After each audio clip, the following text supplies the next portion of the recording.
भोलेनाथ की शरण में सभी देवता पहुंचे।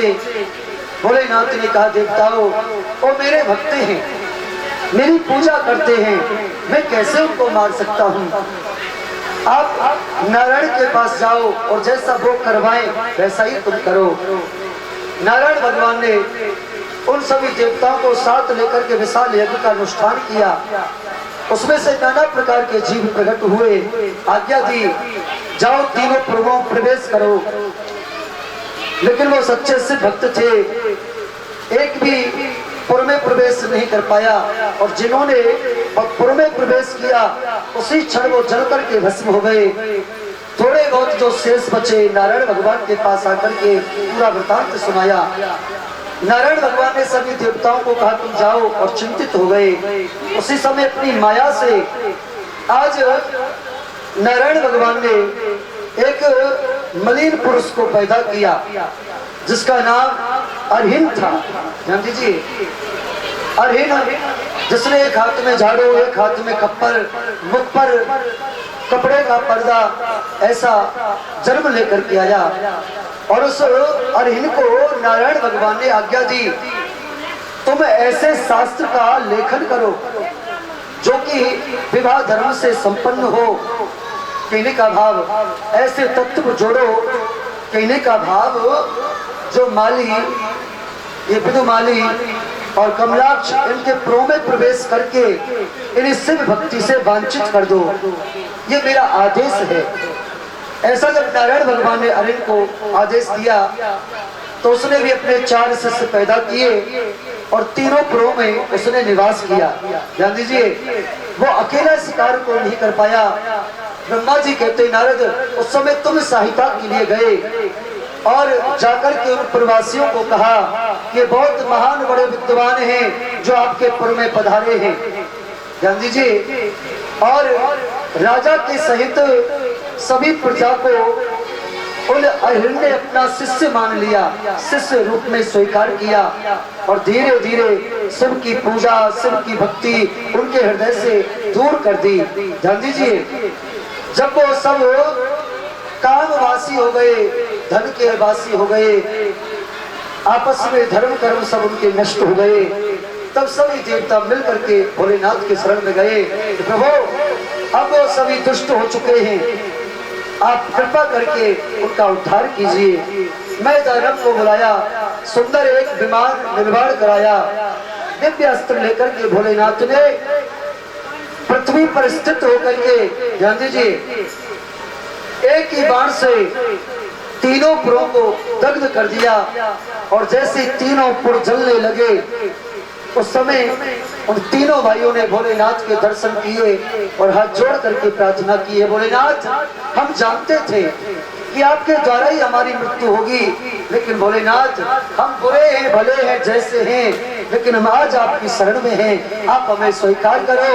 और भोलेनाथ प्रसन्न हो गए, उन तीनों राक्षसों को अपने कैलाश पर्वत में स्थान दिया और गढ़ बना करके अपने पास में रख लिया। बोलो शंकर भगवान की। देखिए, शिव कथा बहुत विस्तार से कहना इतना संभव नहीं। अभी यहाँ से आगे जलेंद्र का चरित्र आता है, उसके बाद में शंकासुर का चरित्र आएगा, जिससे शंख की उत्पत्ति हुई। अब जल्दी जल्दी कहेंगे तो आपको समझ में नहीं आवेगी, इसलिए आगे की कथा कल कहेंगे।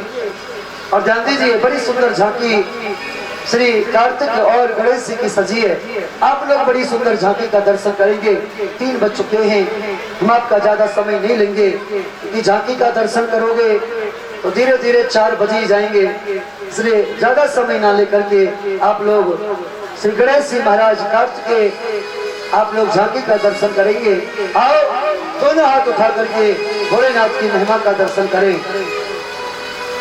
ओ भोले शंकर तेरी जटा में बहती है गंगाधारा, भोले शंकर तेरी जटा से बहती है गंगाधारा, भोले शंकर तेरी जटा से बहती है गंगाधारा, भोले शंकर तेरी जटा से बहती है गंगाधारा, भोले शंकर तेरी जटा से बहती है गंगाधारा। है जोगी अगम अपारा, है जोगी अगम अपारा, जोगी अगम अपारा, जोगी अगम अपारा। भोले शंकर, भोले शंकर, भोले शंकर तेरी जटा से बहती है गंगाधारा।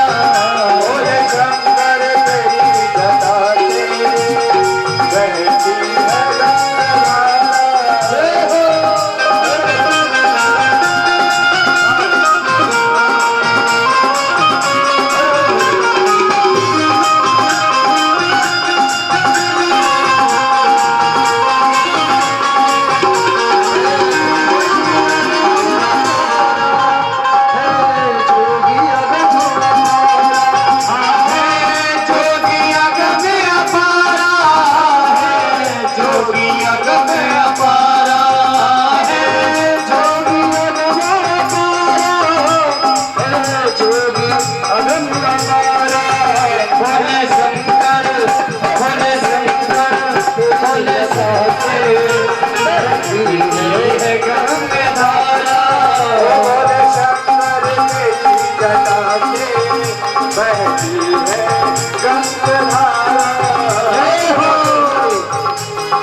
भुजंग सुहाए,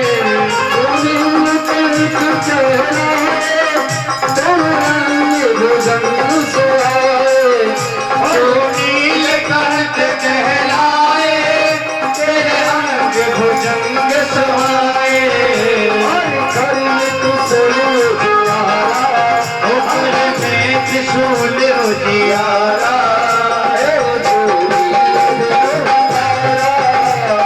शंकर तेरी जटा से बहती है गंगाधारा। शंकर तेरी जटा से बहती है गंगाधारा। शंकर तेरी जटा से बहती है गंगाधारा।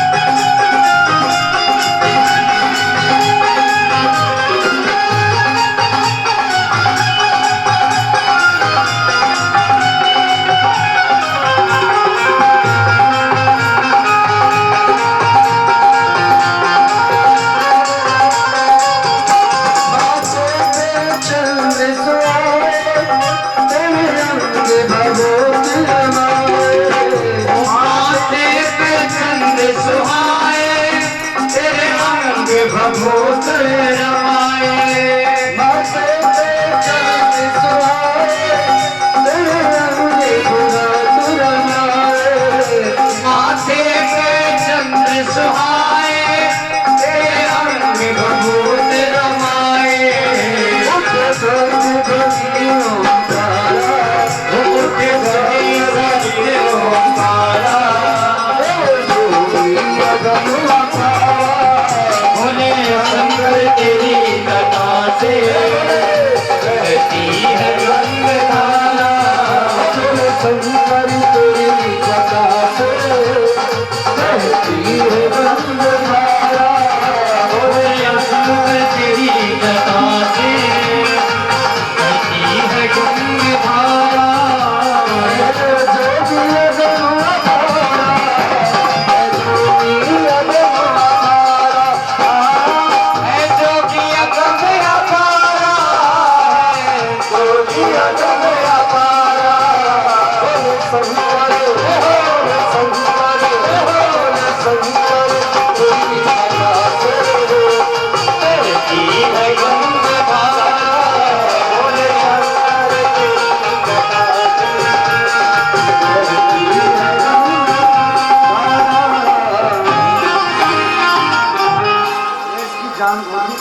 हमारी समझ में नहीं आ रहा।